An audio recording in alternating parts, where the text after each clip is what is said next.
Alright, so today we're going to be taking a look at the Panasonic GH5 Mark II, and we're going to focus on the function buttons and how you go ahead and program those to be whatever you want. So at first glance, when you look at this camera, you might think there's really not that many buttons to program, because as you can see, you have a button here, you got one there, you got a button here, and you got a joystick there, buttons here, buttons there, and of course there's some buttons on top of the camera, which I'll show you right now. Over here you have a couple of buttons there, you got another button right there, and then you have a dial here, and you also have a dial back here as well. And I'm just going to turn the camera. You see in the front of the camera you got another button right there. So what we're going to do right now is we're going to take a look at the function menu, because that's another way to quickly access your settings, because you can program these buttons to do different things. And obviously when you set these function buttons on your camera, you're customizing it for the way you work. So it speeds up your workflow while you're in the field. So it's really good to know how to do this and to really take advantage of it, because it's just going to make you better when you're shooting. There's actually a button here, there's a button here, there's a button here, there's a button here. That little thing right there, that is a spot meter, which I set to be this button. So that turns that on and off. And then my peaking is on too, which I think I have set to, no, that's zebras. Where's my peaking? There it is. So I have the peaking up here. So I turn my peaking on and off, my zebras on and off, the spot meter on and off, and I forgot what this one is. Oh, that's to show my levels. But that actually lets me go in and then adjust my levels. But the question is, how do you set these? How do you set the buttons to be what you want it to be? And it's very easy. You just hit the menu button. You make sure you're in the gear icon. And then you make sure you're in this little dial setting icon, which is the operation menu, to the function button set. And then you want to set setting and record mode. And here it is. Here are all the different options.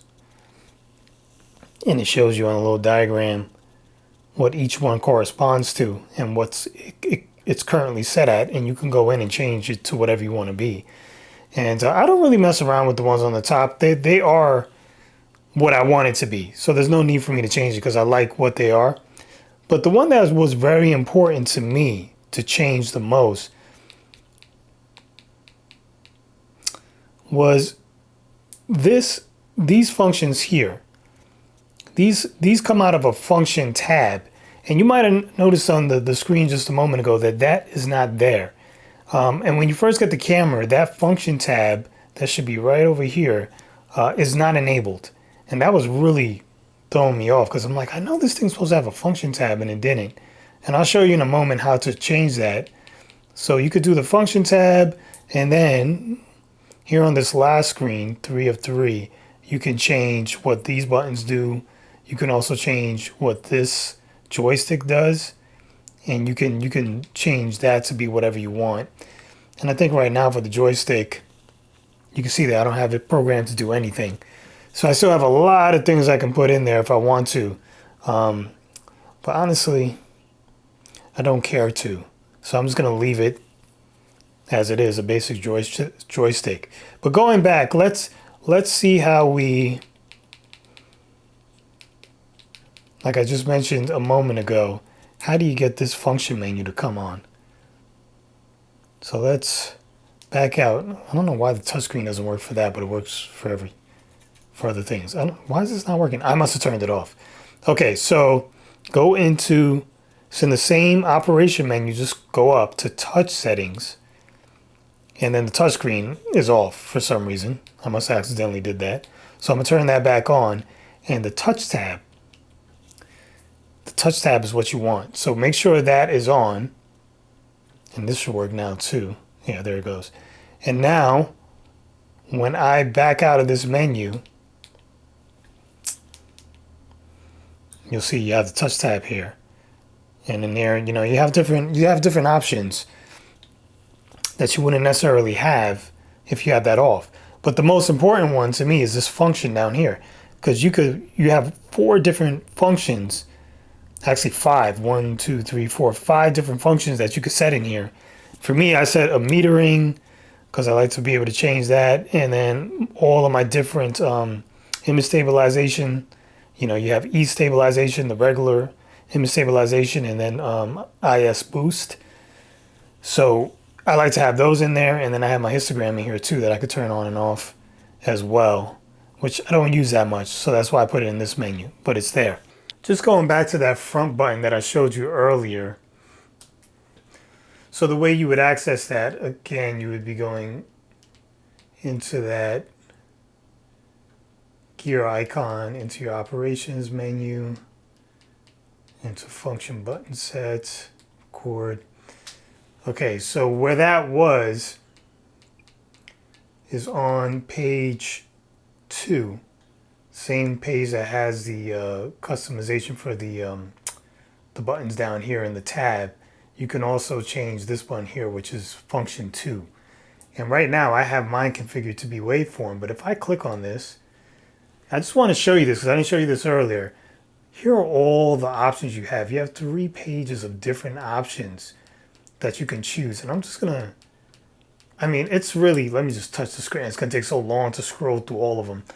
I mean, check this out, just so you can see all the different things you can program these buttons to be. It's not just video-centric customizations. You can customize photo functions in there as well, whatever you're into. So these are all the photo things that you can configure on this first tab. Look at all this stuff. I'll just leave it on the screen for a second so you can see all of it.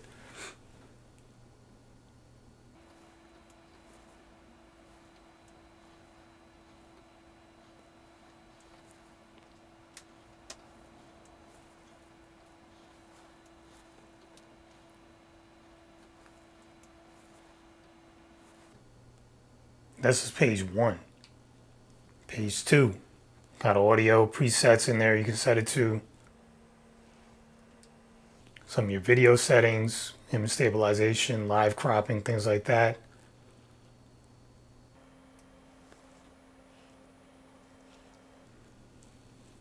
I mean, I'm just going to kind of scroll through these a little quicker because we'll be here all day. You can always pause the video to take a look at them.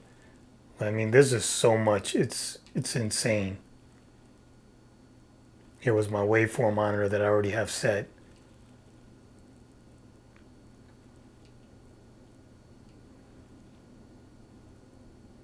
Crazy. So, I mean, pretty much every function you could think of, you can configure into one of these buttons. I mean, like I said, and it's not just the buttons I showed you before. You have this. So, I mean, left, right, up, down, those are buttons. Pressing it in the center, that's a button. I mean, there's just a ton of options there and ways to configure this. And there you have it. So that's how you would customize your function buttons on your GH5 Mark II. Please, if you found this helpful, go ahead and like the video and subscribe for more videos about the GH5 Mark II. In the next one, we'll take a look at the quick menu. We'll also start taking a look at the My Menu features in the camera, because you can configure a menu with all of the options you want, so you don't have to be distracted by the millions of freaking options that you have in this camera. I mean, it's really ridiculous what you can do with it. So you can narrow those down to just a few options at a time. So we'll take a look at those in the next video. As always, I'm Mike Turner. Thanks for watching, and I guess I'll see you soon.